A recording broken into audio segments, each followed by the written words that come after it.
ಮನೆಯಲ್ಲೂ ಕೇಕೆ ಹಾಕ್ತಿದ್ರು micro finance ಕಿಂಕರರು. ರಾತ್ರಿ ಮನೆಗೆ ಬರ್ತಾರೆ, ಸಾಲ ಕಟ್ಟಮ್ಮ ಅಂತಾರೆ.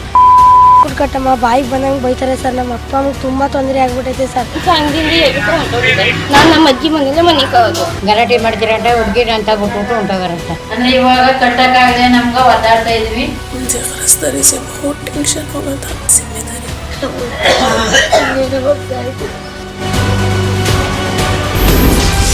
ಸಾಲ ಕೊಟ್ಟು ಶೂಲಕ್ಕೇರಿಸ್ತಿದ್ರು ಊರು ಬಿಟ್ಟವರೆಷ್ಟೋ ಸತ್ತವರೆಷ್ಟೋ. ನಮ್ಮ ಹೋಳಿ ಭಾಗದಲ್ಲಿ 100 ಕುಟುಂಬಗಳು ನಾಪತ್ತೆ ಆಗ್ಬಿಟ್ಟವೆ.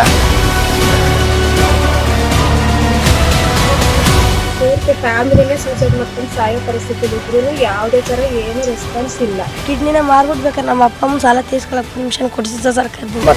ಕೊಟ್ಟವ್ರೆ ಸ್ವಾಭಿಮಾನಕ್ಕೋಸ್ಕರ ಎದುರುಕೊಂಡು ಏನ್ ಹಾಕೊಂಡಾರೆ ಸರ್.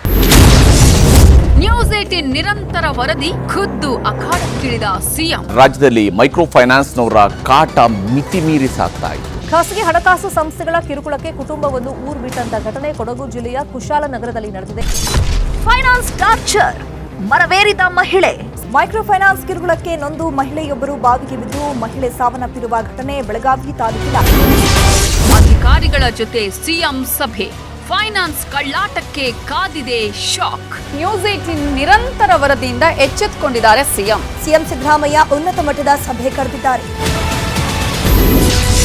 ಮೈಕ್ರೋ ಶೂಲಕ್ಕೆ ಮುಕ್ತಿ, ಇದು ನ್ಯೂಸ್ 18 ಬಿಗ್ ಇಂಪ್ಯಾಕ್ಟ್.